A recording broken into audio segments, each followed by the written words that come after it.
दोस्तों बॉलीवुड पोल खोल के नए एपिसोड में आपका स्वागत है। और भाई साहब, अगर आपने अभी तक मेरा चैनल सब्सक्राइब नहीं किया तो कर लो, घंटी नहीं दबाई तो ज़रूर दबाओ। देखो, आप घंटी नहीं दबाओगे तो आपको नहीं पता चलेगा जब मैं नया वीडियो पोस्ट करूंगा। तो दबा दो भाई साहब। अरे घंटी दबाने को कह रहा हूँ, कुछ और दबाने को नहीं कह रहा हूँ भाई। घंटी दबा दो ना। पुराने जमाने की भूली बिसरी एक्ट्रेस है अमीषा पटेल। गदर 2 में अमीषा का एक छोटा सा रोल था और गदर 2 से अमीषा को कोई फायदा नहीं हुआ। गदर 2 के बाद अमीषा को कोई फिल्म नहीं मिली। गदर 2 के बाद ही नहीं, गदर 2 के पहले भी काफी सालों से अमीषा ने कोई फिल्म नहीं की। लेकिन जैसे कि मैं आप लोगों को हमेशा बताता हूं कि जो लड़की एक बार एक्ट्रेस बन गई वो मरते दम तक एक्ट्रेस बनी रहती है, भले ही उसके पास कोई काम हो या ना हो। और आजकल की जो नई लड़कियां हैं जैसे कि अनन्या पांडे, जानवी कपूर, सारा अली खान या वामिका गब्बी, वो सोशल मीडिया पर बहुत एक्टिव है। सोशल मीडिया पर वो बताती ही रहती है कि भाई उनकी कौन सी फिल्म हिट हो गई, कौन सी नहीं हुई, और उन लड़कियों को सोशल मीडिया पर रीच भी मिलती है। तो ये बात अमीषा को बिल्कुल अच्छी नहीं लगी कि उन लड़कियों को रीच मिल रही है, अमीषा को कोई रीच नहीं मिल रही है। अमीषा को आज की तारीख में कोई पूछता ही नहीं है। तो नई लड़कियों के प्यार को देखकर अमीषा पटेल भड़क उठी है। अमीषा ने सोशल मीडिया पर भड़ास निकाली है और कहा है कि ये आजकल की लड़कियां हैं कौन, ये अपने आप को नंबर 1 और नंबर 2 कहती हैं, इनकी आज तक कोई फिल्म चली तो नहीं है, फिर भी ये अपने आप को सुपरस्टार मानती हैं। और अमीषा ने अपनी कुछ पुरानी फिल्मों का जिक्र करते हुए बताया कि अमीषा कितनी बड़ी सुपरस्टार है। किसी जमाने में ऋतिक के साथ अमीषा की फिल्म आई थी कहो ना प्यार है, जो बहुत बड़ी हिट थी और उससे पूरा फायदा ऋतिक को मिला था, अमीषा को बहुत थोड़ा सा फायदा हुआ था। लेकिन क्योंकि कहो ना प्यार है बहुत बड़ी हिट थी तो जाहिर सी बात है उसके बाद अमीषा को भी फिल्में मिली। अमीषा ने जिक्र किया गदर का, जिसमें हीरो था सन्नी देओल और महफिल सन्नी देओल लूट ले गया था। जाहिर सी बात है फिल्म बहुत बड़ी ब्लॉकबस्टर थी तो अमीषा को भी थोड़ा बहुत फायदा तो जरूर हुआ था। अमीषा ने भड़कते हुए गदर 2 को भी अपनी फिल्म बताया है, जबकि उस फिल्म में अमीषा के कुछ ही सीन थे। Actually director producer Anil Sharma ने उस फिल्म को अपने बेटे के लिए बनाया था। जो फिल्म में मेन रोल था वो अनिल शर्मा के बेटे का था। फिल्म बहुत बड़ी हिट रही, इसके बावजूद भी अनिल शर्मा का बेटा हीरो नहीं बना। तो अमीषा की तो बात ही छोड़ दीजिए, जिस बेचारी के 2-4 ही सीन थे फिल्म में। तो मेरा कहने का मतलब यह है कि अगर अमीषा ये कह रही है कि तीनों फिल्में उसकी वजह से हिट हुई थी और क्योंकि तीनों फिल्में बहुत बड़ी हिट रही थी यही वजह है कि अमीषा बहुत बड़ी सुपरस्टार थी, तो ये बिल्कुल सफेद झूठ है। अमीषा जी को मैं बताना चाहता हूं कि इन तीनों ही फिल्मों के सक्सेस से आपका कोई लेना देना नहीं था। हाँ, ये जरूर है कि कहो ना प्यार है और गदर की सक्सेस से आपको फायदा जरूर हुआ था। गदर 2 की सफलता से तो किसी को भी फायदा नहीं हुआ सिवाय सन्नी देओल के। और मैडम जी, मैं आपको ये बता दूं कि आप भूले बिसरे गीत हो। आपको आज की तारीख में ना कोई जानता है ना कोई पहचानता है। आपके साथ आज की तारीख में किसी को काम ही नहीं करना। आपको तो कोई मदर का रोल भी नहीं देता, भाभी का रोल भी नहीं देता, हीरोइन का तो रोल छोड़ ही दीजिए। तो जो नई लड़कियां हैं अगर वो प्यार कर रही हैं और वो अपनी फिल्मों के बारे में बात कर रही हैं तो आपको जलने की बिल्कुल जरूरत नहीं है। ये उनका वक्त है, उनको करने दीजिए। आपका वक्त खत्म हो चुका है, टाटा बाय बाय हो चुका है, बात को समझिए। इसी फ्राइडे को कपिल शर्मा की फिल्म दादी की शादी रिलीज हुई और भाई साहब इस फिल्म ने बॉलीवुड की सभी फिल्मों के रिकॉर्ड्स को ध्वस्त कर दिया, सारे रिकॉर्ड्स तोड़ डाले भाई साहब। इस फिल्म का वीकेंड बिजनेस हुआ सिर्फ 3 करोड़ रुपए, वो भी तब जब पूरे बॉलीवुड ने इस फिल्म को प्रमोट किया। और इस फिल्म की लैंडिंग कॉस्ट है 40 CR। कहने का मतलब यह है कि फिल्म सुपर डुपर डिसास्टर हो गई। लेकिन क्योंकि कपिल शर्मा इस फिल्म का हीरो था तो वो मीडिया के सामने यहां वहां आता ही रहा। जब कपिल शर्मा अपनी बीवी के साथ मीडिया के सामने आया तो मीडिया वालों ने कहा कि भाई साहब पिछला आपका एपिसोड तो समय रैना की वजह से हिट हो गया, समय रैना कहां है, उसको साथ क्यों नहीं लाए आप। मीडिया वालों का यह सवाल सुनकर कपिल शर्मा बिल्कुल चुप रह गया। कपिल शर्मा की समझ में नहीं आया कि क्या रिप्लाई करे। कपिल शर्मा को पता चल गया कि आज की तारीख में समय रैना कपिल से बड़ा स्टार है। और जिन लोगों ने भी इस फिल्म को देखा उन्होंने सिर्फ एक ही सवाल पूछा कि कपिल शर्मा साहब आप अपने आप को हीरो क्यों मानते हो, ऐसी क्या वजह है जिसकी वजह से आपको यह लगता है कि आप हीरो हो, आप कर क्या रहे हो, क्या ही कर रहे हो आप ऐसा क्यों करते हो कि आप फिल्मों में काम क्यों करते हो। ना करो, हमें पकाना बंद करो। हमारी बिल्कुल हिम्मत नहीं है कि हम आपकी फिल्मों को झेल सके, आपको एज ए हीरो देख सकें। कपिल शर्मा मतलब अच्छे नहीं लगे, उनकी एक्टिंग में वाइब नहीं आ रही, वो कॉमेडी के लिए ही अच्छे हैं। कपिल सर क्या कर रहे हो आप? हाँ यही कह लो, कपिल सर क्या कर रहे हो आप, क्या ही कर रहे हो। मैं बेशरम मीठे कपिल शर्मा से सिर्फ इतना ही कहना चाहूंगा कि भाई साहब, ना आप कभी हीरो थे, ना है, ना कभी आगे होंगे। और मैं आपको यह भी बताना चाहता हूं कि आपका टाइम टाटा बाय बाय हो चुका है। आज की तारीख में पब्लिक समय रहना को पसंद कर रही है, आपको नहीं। तो बस अब संन्यास लेने का टाइम आ चुका है भाई साहब। ये शो बंद कीजिए और घर बैठ जाइए। ये तो होना ही था भाई। नीतू और उनकी बेटी की फिल्म रिलीज हुई है तो जाहिर सी बात है यहां वहां दोनों मीडिया के सामने आते ही रहते हैं। कहीं इस फिल्म का शो रखा गया था और जब नीतू जी मीडिया के सामने आई तो देखा कि वहां तो चंद मीडिया के लोग थे। तो नीतू जी ने कहा कि कल तो बहुत सारे मीडिया वाले आए थे, आज क्यों नहीं आए, कहां रह गए? तो मीडिया वालों ने कहा कि मैडम जी कल बहुत ज्यादा मीडिया वाले इसलिए आए थे क्योंकि रणबीर कपूर और आलिया भट्ट फिल्म को देखने आए थे। आज वो दोनों नहीं आए तो जाहिर सी बात है मीडिया वाले भी नहीं आए। तो ये सुनकर नीतू जी ने कहा कि इसका मतलब हम कुछ नहीं है। नीतू जी आपको मैं बताना चाहूंगा, उन्होंने तो बेचारों ने नहीं बताया। हकीकत यह है कि आज की तारीख में आप कुछ भी नहीं है। आज की तारीख में मीडिया वालों को इससे बिल्कुल फर्क नहीं पड़ता कि आप कहां हो, क्या कर रही हो, क्यों कर रही हो। आज की तारीख में किसी को भी आपकी फिल्म देखनी ही नहीं है। जो यंग बच्चे हैं वो तो आपको जानते ही नहीं है। आज की तारीख में आपकी अपनी कोई भी पहचान नहीं है। आपकी पहचान सिर्फ इतनी ही बची है कि आप रणबीर कपूर की मां हो। तो अगर कहीं फोटोग्राफर्स और मीडिया वाले आपको कवर करने ना आए तो आपको ऐसा नहीं लगना चाहिए कि क्यों नहीं आए। जाहिर सी बात है आज की तारीख में मीडिया वाले गाली गलौज करने वाले, समय रैना जैसे लोगों को कवर करने जाते हैं। आपके जैसे सीधे साधे लोगों को कोई कवर नहीं करता। बात को समझिए आप। पिछले कई सालों से यह खबर आ रही है कि भाई गोविंदा और उसकी पत्नी अलग हो गए हैं। कभी कहते हैं डिवोर्स हो गया है, कभी कहते हैं डिवोर्स अप्लाई कर दिया है, कभी कहते हैं डिवोर्स नहीं हो रहा है। जो भी हो रहा हो, अब इस बात को जाने देते हैं कि गोविंदा और उनकी पत्नी का डिवोर्स हो गया या होने वाला है। लेकिन एक बात बिल्कुल कंफर्म है कि पिछले कई सालों से गोविंदा की पत्नी उसकी बेइज्जती करती आ रही है, उसकी टांग खींचती आ रही है। गोविंदा की पत्नी कहीं ना कहीं गोविंदा की बैंड बजाती ही रहती है, गोविंदा को जलील करती ही रहती है। एक प्रोग्राम में गोविंदा की पत्नी ने कहा है कि जब गोविंदा के साथ मैं होती हूं तो आंखों से गोलियां चलती है, लेकिन जब बाहर वाली होती है तो फिर पैर पर गोली चलती है। अगर आपको नहीं पता तो मैं आपको बता दूं कि कुछ दिनों पहले गोविंदा ने रात में अपने पैर पर गोली मार ली थी, ऐसा बताया जाता है। हालांकि गोविंदा ने कहा था कि वो रात को गन साफ कर रहा था और गलती से गोली चल गई थी, उसके पैर में लग गई थी। लेकिन अब गोविंदा की पत्नी ने भी इसी तरफ इशारा किया है कि नहीं, गन साफ नहीं कर रहा था बल्कि गोली चलाई गई थी जो गोविंदा के पैर में लगी थी। अब सच्चाई क्या है ये तो गोविंदा जानता है या उसकी पत्नी जानती है, लेकिन गोविंदा की पत्नी ने ये तो कह दिया है कि भाई साहब गोविंदा आज की तारीख में किसी बाहर वाली के साथ रहता है और यही वजह है कि उसकी जिंदगी में इतनी प्रॉब्लम्स चालू है। और फाइनली गोविंदा की पत्नी ने कृष्णा, अभिषेक और उसकी पत्नी को भी माफ कर दिया है। हालांकि कुछ सालों पहले गोविंदा की पत्नी ने कहा था कि मैं कृष्णा और उसकी वाइफ को कभी माफ नहीं करूंगी।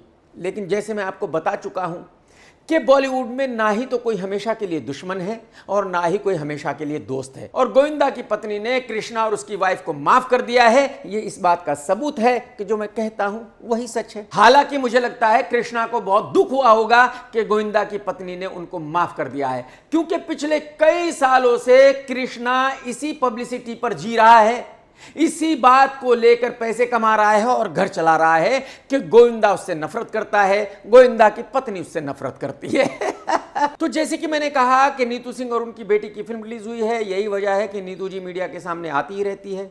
वैसे तो नीतू जी ये बात कई बार बता चुकी है, लेकिन फिर से अपने इंटरव्यू में उन्होंने रिपीट किया है कि जब वो ऋषि कपूर साहब के साथ रहती थी, यानी कि ऋषि जी जिंदा थे, उस वक्त नीतू जी बहुत ज्यादा परेशान थी। उनकी लाइफ दुखों से भरी हुई थी, वो घुट घुट कर जिंदगी जी रही थी। ऋषि जी उनको खुश नहीं रखते थे, ऋषि जी उनको कोई भी आजादी नहीं देते थे, वो जो करना चाहती थी वो कुछ भी नहीं कर पा रही थी। और नीतू जी का कहना है कि अब वो जिंदगी में बहुत ज्यादा खुश है, लाइफ को एंजॉय कर रही है। आज की तारीख में उनकी लाइफ एकदम चकाचक है। तो इन दोनों बयानों के बीच की कहानी को अगर देखा जाए तो यह लगता है कि अब नीतू जी बहुत खुश है कि ऋषि जी नहीं रहे। मैं पर्सनली ऐसा मानता हूं कि अगर यह बात सच भी है तब भी नीतू जी ने ऐसा नहीं कहना चाहिए कि उनके पति जब जिंदा थे तो बहुत ज़्यादा परेशान थी, घुट घुट कर जी रही थी, उनके जाने के बाद वो बहुत खुश है, लाइफ को एंजॉय कर रही है। यानी कि एक तरह से नीतू जी ये कह रही है कि अच्छा हुआ ऋषि जी चले गए। मेरे ख्याल में किसी भी पत्नी को अपने पति के बारे में ऐसी बात बिल्कुल नहीं कहनी चाहिए। नीतू जी ने यह भी कहा कि ऋषि कपूर के मरने के बाद 2-3 महीने तक तो वो सोई ही नहीं, डेली पीती थी, पीने के बाद ही सोती थी। So when he passed away, for a month, I could not sleep. A month or maybe 2-3 months, I could not sleep. I got into drinking, and then I could not sleep without drinking. Right? I didn't like myself, so I called my doctor. I said, "This is what is going on with me." किसी भी film वाले को जब कोई दुख होता है, कोई गम होता है, तो बस वो एक ही काम करता है, पीने लगता है। पीने के अलावा दुनिया का कोई भी दूसरा काम उसको नहीं सोचता। ये इस बात का सबूत है कि फिल्म वालों की जिंदगी कितनी परेशानियों से भरी हुई है।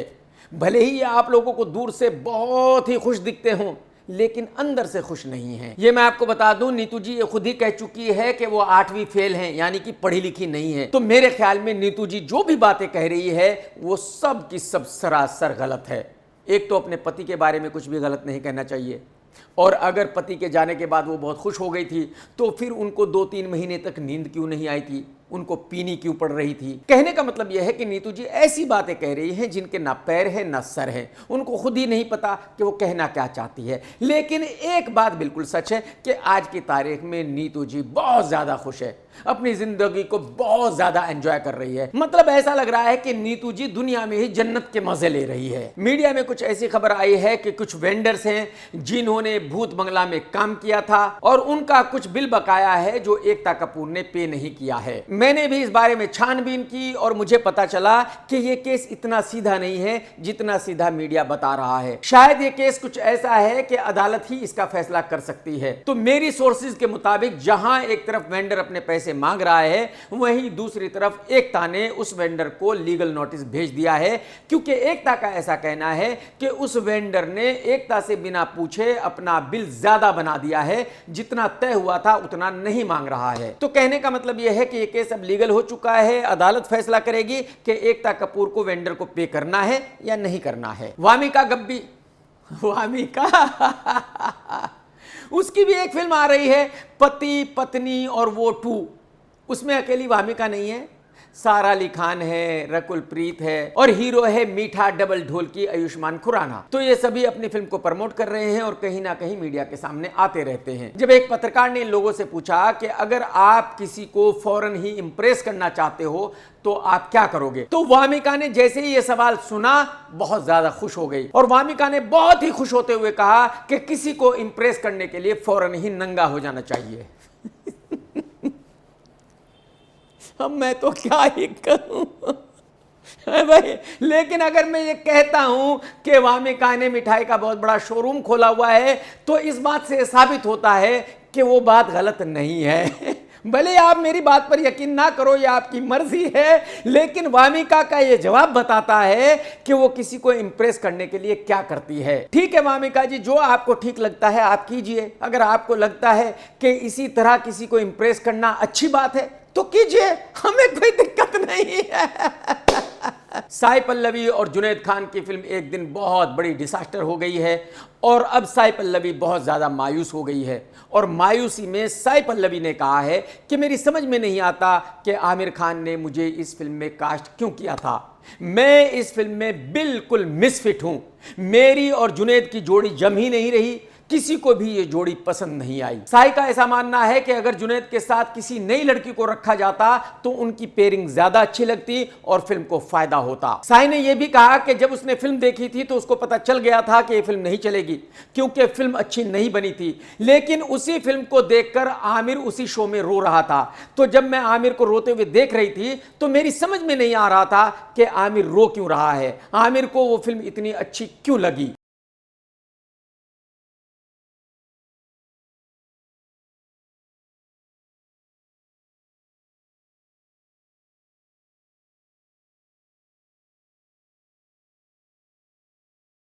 साई जी, जब आपने आमिर को रोते हुए देखा तो आपको सरप्राइज इसलिए हुआ क्योंकि आप उसको नहीं जानती हो।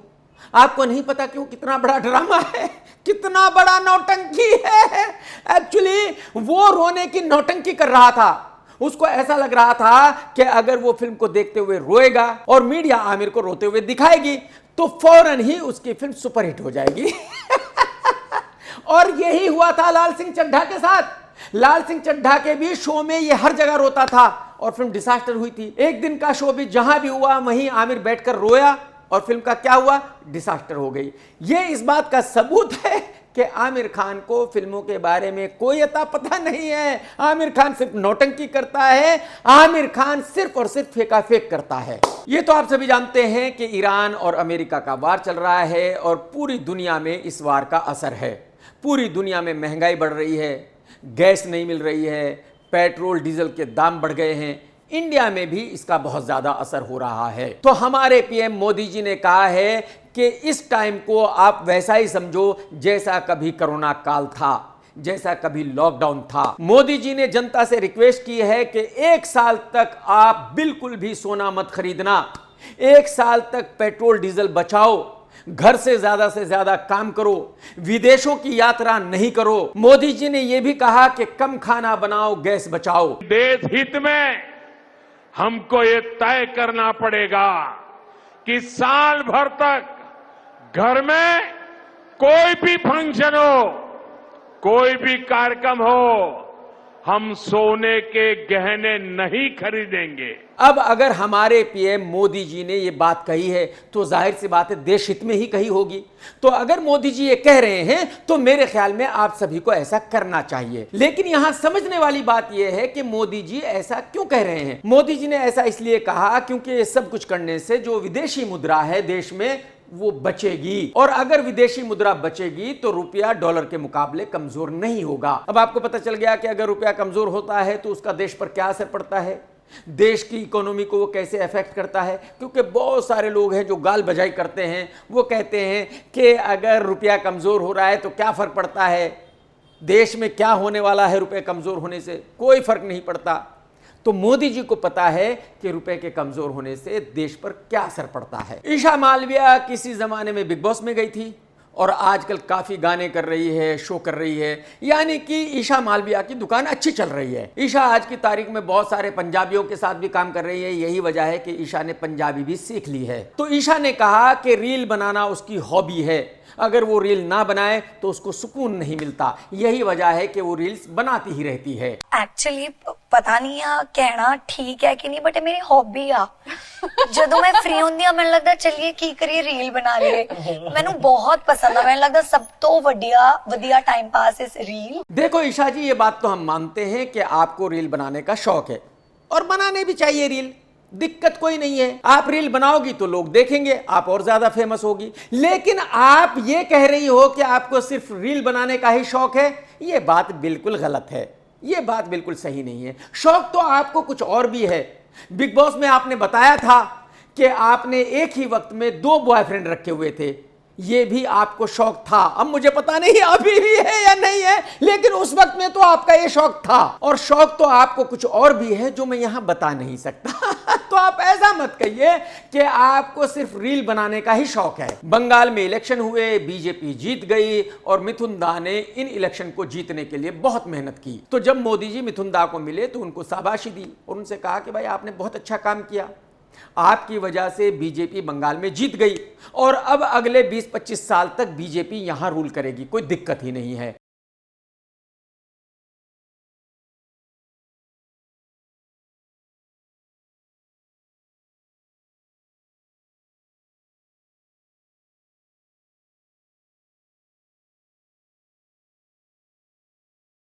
वहीं पर स्मृति ईरानी जी भी खड़ी थी, उन्होंने भी मोदी जी को देखकर हाथ जोड़े, नमस्कार किया। यह अलग बात है कि शायद मोदी जी ने उनको नहीं देखा या मोदी जी ने उनको रिप्लाई करना मुनासिब नहीं समझा। ये तो मोदी जी जानते हैं, मैं इस बारे में कुछ कह नहीं सकता। किसी जमाने में सन्नी लियोनी के साथ रागिनी एमएमएस बनी थी, फिर MMS 2 बनी थी। दोनों ही फिल्मों ने ठीक ठीक बिजनेस किया था। यही वजह है कि एकता कपूर ने रागिनी MMS 3 चालू कर दी है और एकता ने इस फिल्म में लिया है तमन्ना भाटिया को और आयुष शर्मा को। वही तमन्ना भाटिया जिसको एक्टिंग का ए भी नहीं आता। ओ रोमियो में तमन्ना के 2-4 सीन थे, उन 2-4 सीन में भी ये लड़की एक्टिंग नहीं कर सकी। वो 2-4 सीन देखकर ही आपको लगेगा कि ये हीरोइन बनी तो कैसे बनी, वो कभी बाद में बताऊंगा कैसे बनी। भाई साहब, तेलुगु फिल्मों से करियर शुरू किया था इसने, और तेलुगु फिल्में किसी लड़की को कैसे मिलती है वो तो आपको पता ही होगा। अगर नहीं पता है तो किसी से पूछ लेना। समझ रहे हो कि नहीं? तो कहने का मतलब यह है कि रागिनी MMS 3 में सन्नी लियोनी नहीं है। अब देखने वाली बात यह होगी कि पब्लिक तमन्ना और आयुष को देखने जाएगी क्या, ये फिल्म हिट होगी क्या, या ये फिल्म नहीं चलेगी, फ्लॉप हो जाएगी। क्योंकि एक तरह से तमन्ना भाटिया को बहुत बड़ा पनौती भी माना जाता है। ऐसा माना जाता है कि तमन्ना की कोई भी फिल्म नहीं चलती। जब रणबीर कपूर की फिल्म एनिमल रिलीज हुई थी तो उस वक्त यह बताया जा रहा था कि भाई बॉबी देओल तो बहुत बड़ा सुपरस्टार बन चुका है, क्योंकि बॉबी देओल ने एक छोटा सा रोल किया था फिल्म में और विलन बना था। लेकिन कुछ लोग ऐसे हैं जिनको ट्रेड के बारे में ABCD कुछ नहीं पता है, तो उनके हिसाब से बॉबी देओल बहुत बड़ा सुपरस्टार बन चुका था उस छोटे से रोल की वजह से। एनिमल के रिलीज होने से लेकर अब तक क्या हुआ भाई, बॉबी को किसी ने भी एज ए हीरो अपनी फिल्म में नहीं लिया। बॉबी कोई भी film as a main lead hero नहीं कर रहा है। एनिमल के रिलीज होने के बाद बॉबी को थोड़ा सा फायदा हुआ और उसको कुछ फिल्मों में विलन का रोल मिला। इसी तरह जब फिल्म धुरंधर रिलीज हुई तो अक्षय खन्ना की बहुत ज्यादा तारीफ हुई। लोगों ने अक्षय खन्ना को सुपरस्टार बुलाना शुरू कर दिया था। लेकिन हुआ क्या, अक्षय को किसी ने भी as a main lead hero अपनी फिल्म में नहीं लिया।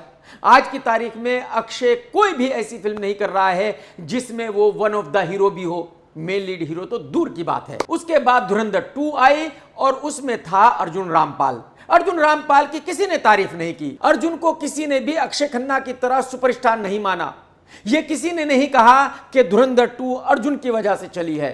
सबने यही कहा कि हाँ भाई, जैसा संजय दत्त का रोल था, जैसा आर माधवन का रोल था, वैसा ही एक रोल अर्जुन का था, बात खत्म, टाटा बाय बाय। लेकिन उस फिल्म के चलने के बाद अर्जुन रामपाल ने अपने आप को सुपरस्टार मान लिया।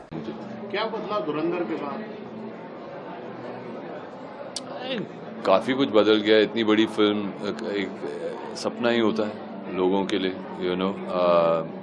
हर इंसान के करियर में ये आना, ऐसी फिल्म आना बहुत मायने रखती है। वही अर्जुन रामपाल जिसने अपनी जिंदगी में आज तक एक भी हिट फिल्म नहीं दी। वही अर्जुन रामपाल जिसको धुरंधर 2 से पहले पनौती कहा जाता था। जिस फिल्म में अर्जुन आ जाता था उस फिल्म का सुपर डुपर डिजास्टर होना तय हो जाता था। लेकिन आज की तारीख में जो भी निर्माता निर्देशक अर्जुन को अप्रोच कर रहे हैं किसी भी फिल्म के लिए, उनको वो फुल नखरे दिखा रहा है। उनसे वो बता रहा है कि वो कितना बड़ा सुपरस्टार बन चुका है। मैं आप लोगों को फिर से बताना चाहता हूं कि जो फिल्म का हीरो होता है, हीरो तो वही होता है। जितने भी साइड एक्टर्स होते हैं, किसी का रोल छोटा होता है, किसी का बड़ा होता है, किसी का अच्छा होता है, किसी का बुरा होता है, लेकिन वो साइड रोल्स करने से कोई भी सुपरस्टार नहीं बनता।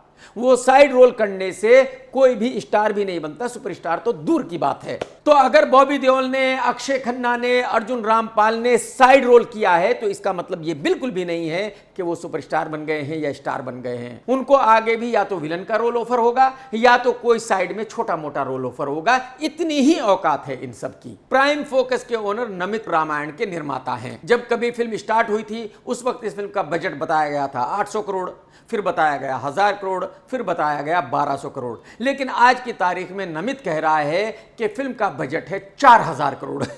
कितना? 4000 करोड़। भाई उसकी कंपनी VFX करती है, कुछ भी बिल बना दे, उसकी मर्जी है। खैर, यह अलग बात है कि फिल्म का बजट क्या है। लेकिन इस फिल्म में काफी बड़े बड़े स्टार हैं। वो भी स्टार हैं जो अपने आप को स्टार मानते हैं, पब्लिक जिनको स्टार नहीं मानती, और उन्हीं में से एक है यश। काफी दिनों से यश की फिल्म टॉक्सिक रिलीज के लिए तैयार है, लेकिन रिलीज नहीं हो रही है। और अब जबकि कुछ महीनों पहले यश इस फिल्म को रिलीज करना चाहता है तो नमित ने यश को मना कर दिया है कि अभी आप अपनी फिल्म को रिलीज ना करो, क्योंकि अभी रामायण आ रही है।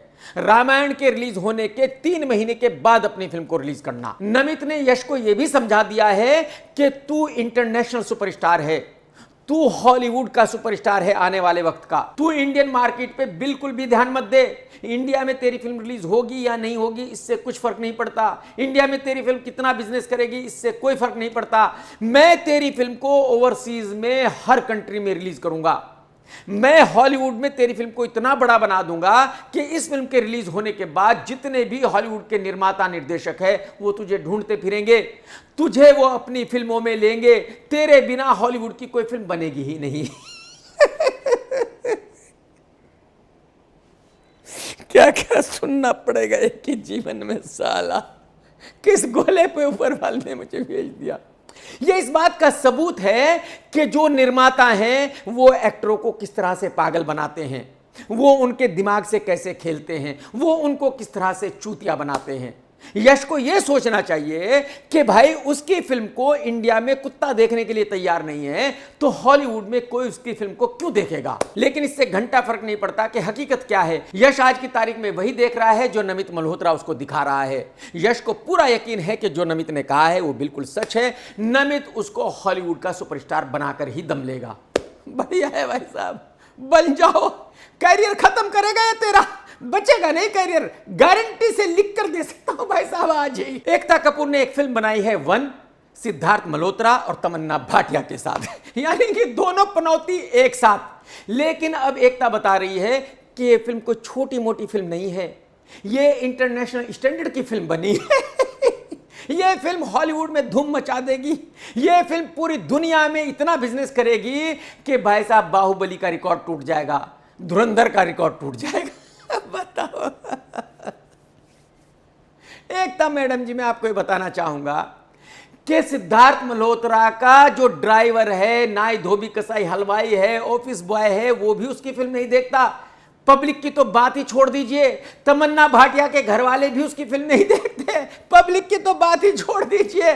तो हकीकत यह है मैडम जी कि आपकी इस फिल्म का डिसास्टर होना तय है। इस फिल्म को डिसास्टर होने से कोई बचा नहीं सकता, क्योंकि जो लोग जाएंगे वो इन दोनों की एक्टिंग देखकर अपने बाल नोचेंगे, अपने आप को थप्पड़ मारेंगे, पूछेंगे कि वो लोग इस फिल्म को देखने क्यों गए।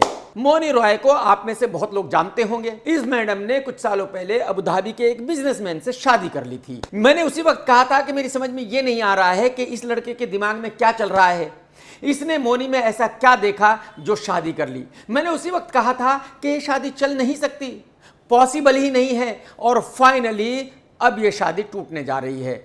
मोनी और उसके हस्बैंड ने एक दूसरे को इंस्टा पर अनफॉलो कर दिया है, यानी कि शुरुआत हो चुकी है और बस कुछ महीनों में शायद डिवोर्स हो जाएगा। और अगर डिवोर्स होगा तो मोनी को घंटा फर्क नहीं पड़ता। मोनी मांगेगी कम से कम 100-200 करोड़ रुपए, 100 करोड़ रुपए के नीचे तो मानेगी नहीं, सवाल ही पैदा नहीं होता। तो इस भाई को अब पता चला होगा कि शादी करने के इफेक्ट्स क्या होते हैं। बेटा शादी ऐसी किसी से भी नहीं हो जाती, बहुत सोच समझ कर करनी पड़ती है, बात को समझ ले मेरे भाई। एक पंजाबी सिंगर है बादशाह, धड़ी खाता है धड़ी हकता है लेकिन ज्ञान पेलता ही रहता है। हर हफ्ते कोई ना कोई वीडियो रिलीज करता है, दुनिया वालों को ज्ञान देता है कि किसको क्या करना चाहिए, किसको कैसे प्यार करना चाहिए, कैसे बिजनेस करना चाहिए, कैसे अपनी जिंदगी चलानी चाहिए। बताओ, ये लुक्खा भी ज्ञान देने के काबिल है, आप अंदाजा लगाइए। अब इसने एक और वीडियो रिलीज किया है, जरा आप सुन लीजिए। तरक्की वो नहीं करता जो टैलेंटेड होता है, तरक्की वो नहीं करता जो मेहनती होता है, तरक्की वो नहीं करता जो अच्छा इंसान होता है, तरक्की वो नहीं करता जो रूल्स में रह के काम करता है, तरक्की वो करता है जिसमें दम होता है। तो ये भैंसा बादशाह बता रहा है कि ईमानदारी से काम करने वाला कभी कामयाब हो ही नहीं सकता, मेहनत से काम करने वाला कभी कामयाब नहीं हो सकता, बहुत ही रात दिन लगे रहने से कभी कोई कामयाब नहीं हो सकता। इसका कहना यह है कि बस सिर्फ वही आदमी कामयाब होता है जो माल लेता है डेली, जो गलत गलत काम करता है, जो कानून तोड़ता ही रहता है, जो कभी ना कभी कुछ ना कुछ उल्टा सीधा करता ही रहता है। देख लो ये लुक्खा दुनिया को क्या सिखाना चाहता है। ये अलग बात है कि किसी को घंटा फर्क नहीं पड़ता कि ये क्या कह रहा है क्या नहीं कह रहा है, कोई सुनने वाला तो है नहीं, कोई इसकी एडवाइस फॉलो करने वाला तो है नहीं, लेकिन फिर भी आप अंदाजा लगाइए कि ये खुल्लम खुल्ला कह रहा है कि ईमानदार आदमी जिंदगी में कभी कामयाब नहीं हो सकता, मेहनती आदमी जिंदगी में कभी कामयाब नहीं हो सकता। ऐसे ही कुछ लोग हैं जिन्होंने बॉलीवुड का नाम बदनाम किया हुआ है, ऐसे लोगों का फुल टाइम बहिष्कार होना चाहिए। एक्टर विजय तमिलनाडु का सीएम बन गया है और जब विजय ने शपथ ली तो उसमें उनकी पत्नी, उनकी बेटी और बेटा मौजूद नहीं थे। उनकी पत्नी ने कुछ महीनों पहले डिवोर्स के लिए फाइल कर दिया था, यानी कि अब विजय अपनी पत्नी के साथ नहीं रहता, अपने बच्चों के साथ नहीं रहता। यह भी बताया जा रहा है कि उनका बेटा इंस्टा पर उनको फॉलो करता था और उसने अनफॉलो कर दिया है। बहुत लोगों को यह अजीब लग रहा है कि विजय के बेटे और बेटी ने मां को चूज किया, पावरफुल बाप को नहीं, लेकिन मुझे इसमें बिल्कुल भी अचंभा नहीं है। देखिए, वो माँ ही है जो अपने बच्चों को पालती है, बड़ा करती है। वो माँ ही है जो अपने बच्चों को अनकंडीशनली प्यार करती है। वो माँ ही है जो अपने बच्चे के एक सांस के लिए अपनी जिंदगी दे सकती है। तो मेरे ख्याल में अगर विजय के बच्चों ने माँ के साथ रहना चूज किया है तो ये बिल्कुल सही है। बच्चे अपनी मां को नहीं छोड़ सकते, हस्बैंड पत्नी को छोड़ सकता है, पत्नी हस्बैंड को छोड़ सकती है। तो मेरे ख्याल में किसी को भी सरप्राइज नहीं होना चाहिए, बल्कि ये मानना चाहिए कि बच्चों का जो फैसला है वो बिल्कुल सही है। मीडिया में खबर आई है कि एल्विश को बिश्नोई गैंग ने धमकी दी है, पैसे मांगे हैं एल्विश से। बताओ साला, क्या वक्त आ गया है, क्या क्या देखना पड़ेगा, क्या क्या सुनना पड़ेगा। ऊपर वाले ने किस गोले पे मुझे भेज दिया जहां एल्विश यादव जैसे बंदे को भी बिश्नोई धमकी दे रहा है। बताओ भाई, मतलब ऐसे लुखे को भी बिश्नोई धमकी दे रहा है, यानी कि बिश्नोई का कोई स्टैंडर्ड रहा ही नहीं है। यानी कि बिश्नोई इतना लुखा हो गया है कि एल्विश जैसे लुखे को धमकी दे रहा है। अरे भाई साहब, मैं गारंटी के साथ कह सकता हूं कि यह एल्विश का पब्लिसिटी स्टंट है। एल्विश को बिश्नोई जैसा आदमी धमकी क्यों देगा? एल्विश के पास है क्या? नंगा आदमी है एल्विश, क्या दे देगा बिश्नोई को अगर धमकी दे भी दी तो? मतलब कुछ भी। मीडिया वालों, कोई भी खबर चलाने से पहले कुछ तो सोच लिया करो, कुछ तो रहम करो यार। किसी जमाने में नेहा शर्मा फेमस थी, फिल्में किया करती थी और सुंदर लड़की है, इसमें कोई दो राय नहीं है। आज की तारीख में बताया जा रहा है कि नेहा शर्मा इंस्टा से तकरीबन 21 लाख रुपए महीना कमाती है। अब आप कहेंगे कि भाई 21 लाख रुपए महीना कोई आदमी इंस्टा से कैसे कमा सकता है? तो नेहा शर्मा के सब्सक्राइबर्स हैं तकरीबन 8000 और एक सब्सक्राइबर देता है 290 रुपीज, यानी कि नेहा तकरीबन 21 लाख रुपए महीना इंस्टा से कमाती है। ये बिल्कुल सच है। लेकिन मुझे आप लोग ये बताइए कि नेहा को क्रिटिसाइज क्यों किया जा रहा है? भाई नेहा की इसमें क्या गलती है? नेहा अपना सब कुछ फ्री किसी को क्यों दिखाए? अगर लोग पैसे देने के लिए तैयार है नेहा की वो सब चीजें देखने के लिए जो वो लोगों को फ्री दिखा रही थी, तो बहुत अच्छी बात है। भाई लोग पैसे दे रहे हैं, लोग देख रहे हैं, नेहा को पैसे मिल रहे हैं, नेहा दिखा रही है, बात खत्म। ये तो विन विन सिचुएशन है, दोनों का फायदा है, किसी का नुकसान नहीं है। तो मुझे नहीं लगता कि नेहा को क्रिटिसाइज किया जाना चाहिए, जबकि पब्लिक खुद नेहा को देखना चाहती है। कुछ दिनों पहले संजय दत्त साहब ने मीडिया के सामने ऑफिशियली खलनायक 2 का ऐलान किया था।